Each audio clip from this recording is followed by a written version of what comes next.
Kingdom Kids, royaume des enfants. Kingdom Kids, royaume des enfants. Kingdom Kids, royaume des enfants. Ils apprennent, ils comprennent, on leur explique les choses du royaume. Ils apprennent, ils comprennent, on leur explique les choses du royaume. Ouais, c'est vrai que nous apprenons.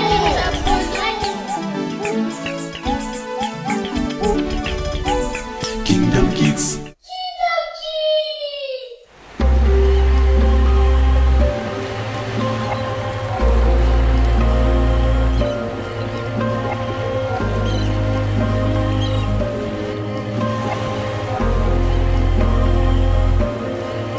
Waouh! Enfin, on est arrivé à la destination finale. Bien que le voyage était un peu long, mais le plus important, qu'on arrive à la destination. Enfin, l'île des Kids. Alors, dites-moi les enfants, selon vous, comment ça s'est passé le voyage? En plus, c'est la première fois que vous preniez le bateau. Pour moi, ça s'est bien passé, mais mes pensées étaient beaucoup plus sur l'immense de l'océan. Pour moi, ça s'est bien passé, mais il y a eu trop de vent. Alors moi, je me demandais comment est-ce que le capitaine voyait la route. Parce que moi, je ne voyais que l'eau et le ciel. Et là, je me disais, là, on est perdu. Oh, mais papa, qui a créé cet immense et interminable océan? C'est Dieu qui a créé l'océan et la mer. Il est écrit dans la Bible, dans les livres des Genèse, chapitre 1er, le verset 9 jusqu'au verset 11. Là, on explique dans le détail comment est-ce que Dieu a pu créer les eaux et les secs qu'on appelle la terre. Papa, comment est-ce que le capitaine voyait la route pour qu'on arrive ici? Le capitaine a fait les études sur la navigation et de comment diriger un bateau sur la mer, sur l'océan et sur le fleuve. Il utilise des radars de navigation, des jumelles pour voir de loin, la nuit comme les jours. La nuit, ce sont des jumelles à infrarouge pour voir de loin. Et aussi, ils ont des radios et des moyens de communication pour être toujours en contact ou en communication avec ceux qui sont à l'extérieur de leur bateau, qui sont beaucoup plus sur la terre ferme.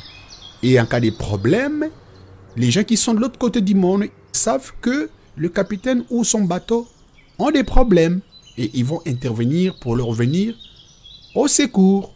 Voilà un peu pourquoi le capitaine a navigué sans problème, même si vous ne voyez pas les abords de la mer, mais lui voit avec ses appareils. Ne vous inquiétez pas du tout, on va encore bien retourner à la maison. D'accord ?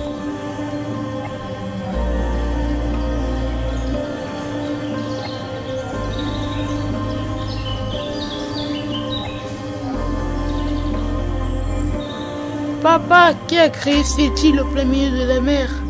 D'abord, c'est quoi une île?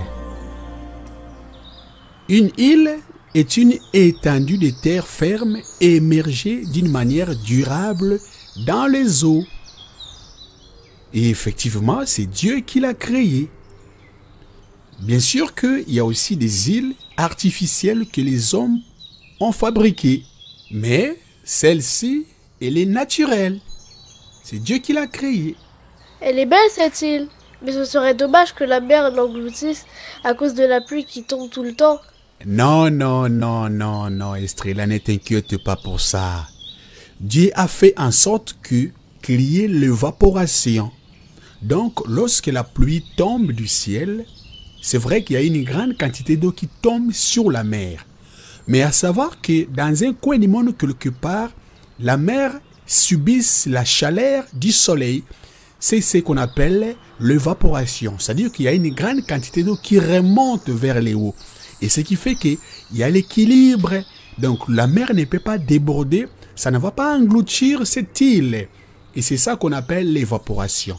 Mais ça peut se faire que s'il y a une catastrophe naturelle. là c'est fort probable que cette île soit engloutie. Mais pour le moment, je ne pense pas que ça va s'engloutir à cause justement de la pluie. Ne t'inquiète pas pour ça, Estrella. Je pense qu'il y a des animaux dans cette forêt. Certainement oui, il y a des animaux. Comme il y a la présence des arbres, il est fort probable qu'il y ait aussi des animaux. Moi, je pense que dans la mer, il y a des baleines, il y a des poissons, il y a des dauphins, il y a des marsouins, il y a des tortues et des crocodiles. Alors tout ça dans la mer? Ça ne m'intéresse pas d'aller me baigner dans la mer. Je préfère aller à l'intérieur de l'île pour trouver les animaux. Effectivement, Estrella, tu as raison.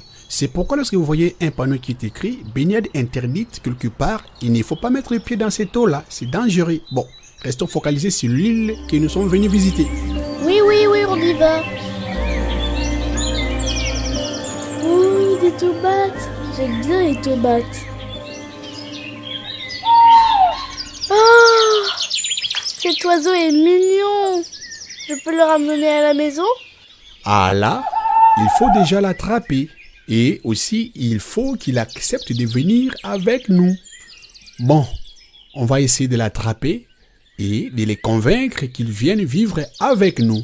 Oh, c'est vrai qu'il est mignon. Mais moi, je veux un hippopotame pour le ramener avec moi. Mais à la maison, ça va devenir un zoo. Estrella, regarde, mon oiseau il est parti. Ce n'est pas grave. On va les retrouver tout à l'heure. Alors, c'est parti pour faire les tours de l'île. Waouh, il y a même des flaques d'eau dans cette île. Non, ça ce n'est pas une flaque d'eau. C'est un étang qu'on peut retrouver aussi des poissons dedans. Papa, c'est quoi l'étang? Une bonne question, Rachel. Un étang, c'est une étendue d'eau naturelle ou encore artificielle, moins vaste et moins profonde qu'un lac. Donc, un étang, c'est différent d'un lac. Un étang n'est pas profond, tu peux même marcher dedans. Mais un lac, c'est plus profond et plus vaste qu'un étang. C'est Dieu qui l'a créé encore? Finalement, Dieu a tout créé alors. Oui, Dieu c'est le créateur de l'univers. Il a tout créé.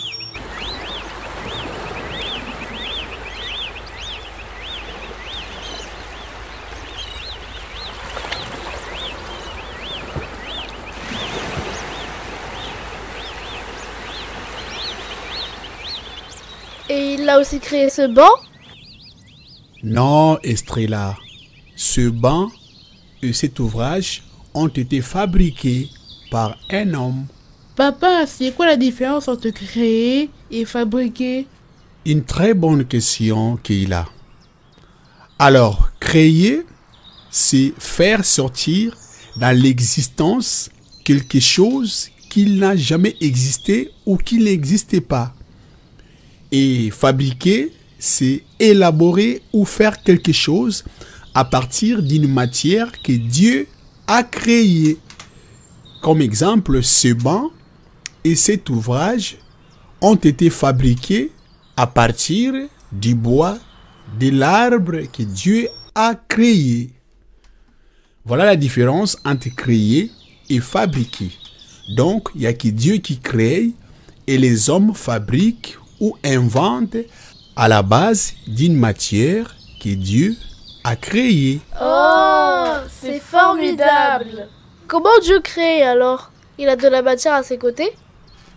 Non, Estrella, comme je viens de le dire que Dieu n'a pas besoin de matière pour créer. Il est celui qui appelle les choses qui n'existaient pas vers l'existence. Donc, Dieu utilise justement sa voix pour créer. Il prononce juste une parole et la chose arrive où ça s'accomplisse d'un coup. Et avec sa voix, il a créé les animaux, il a créé les ciels, il a créé les soleils, il a créé la ligne, il a créé tout ce que nous voyons. Et enfin, il a créé l'homme et la femme, Adam et Ève, qui sont les deux grands-parents de tous les hommes vivants sur la terre. Oh, Dieu est magnifique. Il est magnifique. J'aime bien mon Dieu. Je l'adore, ce Dieu-là. Waouh, j'ai même mal à la tête de découvrir tout ça. Donc, Dieu a fait beaucoup pour nous. Alors franchement, il mérite du respect et considération. Effectivement, sans oublier la reconnaissance que Mamie nous a dit la fois passée.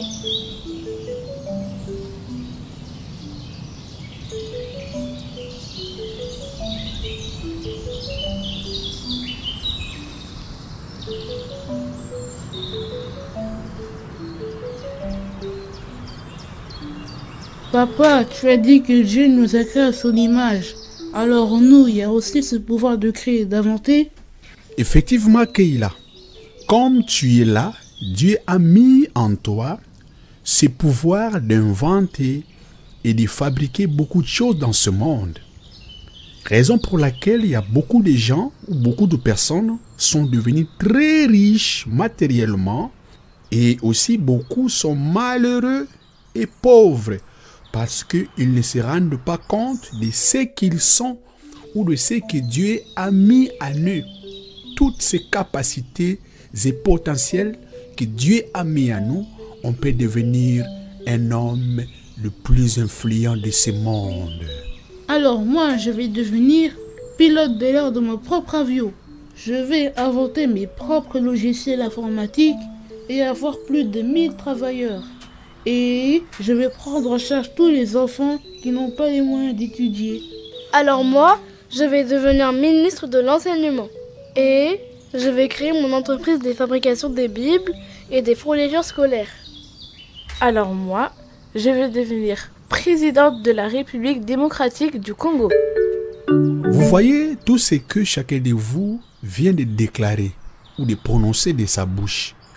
Je vous l'ai dit que ça va s'accomplir dans vos vies, chacun à son temps. Alors la Bible dit que la vie et la mort sont au pouvoir de la langue. Tout ce qu'un homme aura prononcé de sa bouche, ça s'accomplit dans sa vie. Et tout ce que vous avez dit, comme c'est dans les bons sens, Dieu va vous les accorder chacun à son temps. Parce que la Bible dit que fais de l'Éternel tes délices, il te donnera ce que ton cœur désire. C'est pourquoi marchez dans l'obéissance de la parole de Dieu pour que ce que vous avez demandé à Dieu, ça s'accomplisse dans vos vies.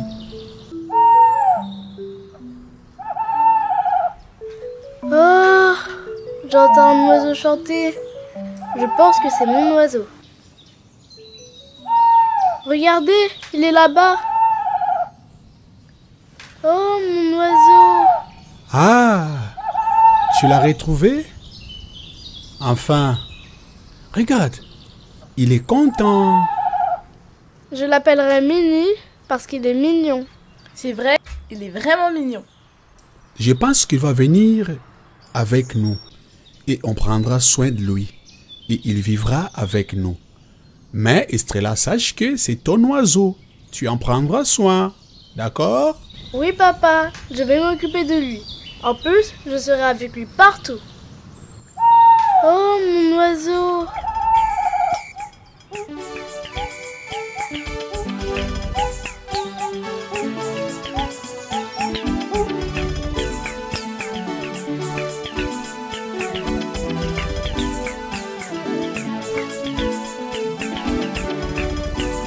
Kingdom Kids, royaume des enfants. Kingdom Kids, royaume des enfants. Kingdom Kids, royaume des enfants. Kingdom Kids, royaume des enfants. Ils apprennent, ils comprennent, on leur explique les choses du royaume. Ils apprennent, ils comprennent, on leur explique les choses du royaume.